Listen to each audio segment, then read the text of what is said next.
একটু ভালো করে তাকিয়ে দেখুন এই নিথর মাটির স্তূপের দিকে। খুব ভয় লাগছে, অথচ এটি আপনার কালকের ধ্রুব সত্য। আজ আপনি অট্টালিকায় ঘুমান, কাল আপনার ঠিকানা হবে ওই ৩.৫ হাত অন্ধকার মাটি। এটি কেবল একটি ছবি নয়, এটি আপনার গন্তব্য। আপনার রব কত মায়ায় বলেছিলেন, মিনহা খালাকনাকুম, আমি তোমাদের এই মাটি থেকেই সৃষ্টি করেছি।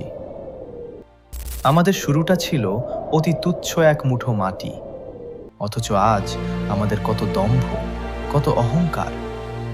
একবারও কি ভাবেননি এই দেহটা কি আসলেই আপনার? ওয়াফিহা নুঈদুকুম, আবার এই নিস্তব্ধ মাটিতেই আপনাকে ফিরে যেতে হবে। এই যে কবরের পাশে ফুটে থাকা ঘাসগুলো দেখছেন, ওগুলো যেন দুকরে কেঁদে বলছে, হে আদম সন্তান, দুনিয়ার মায়া সব মিছে, এই মাটিই তোমার আসল ঘর।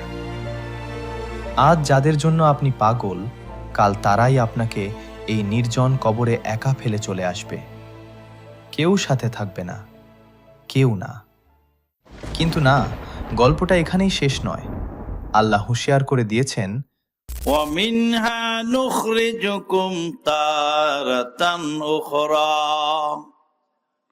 পুনরায় আমি তোমাদের এই মাটি থেকেই বের করে আনব।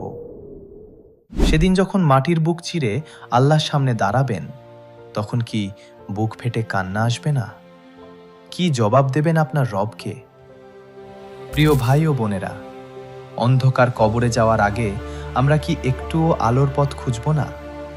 আমাদের কি বিন্দুমাত্র ভয় হয় না? হে দয়াময় আল্লাহ, কবরের সেই ভয়ঙ্কর একাকিত্ব থেকে আমাদের বাঁচান। আমাদের আমলগুলো শুধরে নেওয়ার তৌফিক দিন। আমিন।